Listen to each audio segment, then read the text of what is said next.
আচ্ছা, অনেকেই আমাদের বলে থাকে যে অনুখাদ্যর প্রয়োজন আমাদের। তো সেই ক্ষেত্রে আমাদের এই শপে ডিসপ্লেতে সিরাজ থেকে আপনারা পেয়ে যাবেন দুই ধরনের অনুখাদ্য। একটি হচ্ছে আপনার পাউডার জাতীয়, আর একটি হচ্ছে তরল জাতীয়।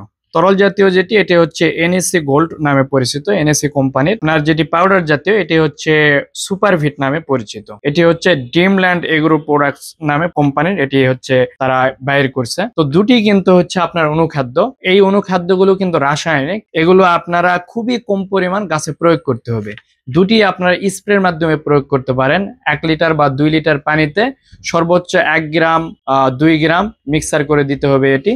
আর এটি 1 থেকে 2 ফোঁটা মিক্সার করে স্প্রে করতে হবে গাছে। এটি প্রতি 1 সপ্তাহ অথবা 15 দিন পর পর স্প্রে করতে পারেন, এতে করে গাছ ভালো থাকবে। তবে আপনারা আগে অর্গানিক যে খাবারগুলো রয়েছে, যেমন বিভিন্ন ধরনের হাড়ের গুঁড়া, ডিমের গুঁড়া, এরপর ঝিনুক গুঁড়া, এগুলোকে মিক্সার করে প্রয়োগ করে দেখবেন। এগুলোতে যদি কাজ না হয়, সেই ক্ষেত্রে আপনারা রাসায়নিকগুলো ইউজ করতে পারেন। তবে রাসায়নিক যে সারগুলো রয়েছে, এগুলো কিন্তু আয়ন হিসাবে আপনার খাদ্য গ্রহণ করে গাছ, যার কারণে তেমন কোনো ক্ষতি হয় না। সবচেয়ে বেশি ক্ষতি হয়ে থাকে আপনার হচ্ছে কীটনাশক, যার কারণে কীটনাশক অবশ্যই অর্গানিকটা বারবার ইউজ করে দেখবেন। যদি না হয়, সেই ক্ষেত্রে আপনি রাসায়নিক ইউজ করতে পারেন।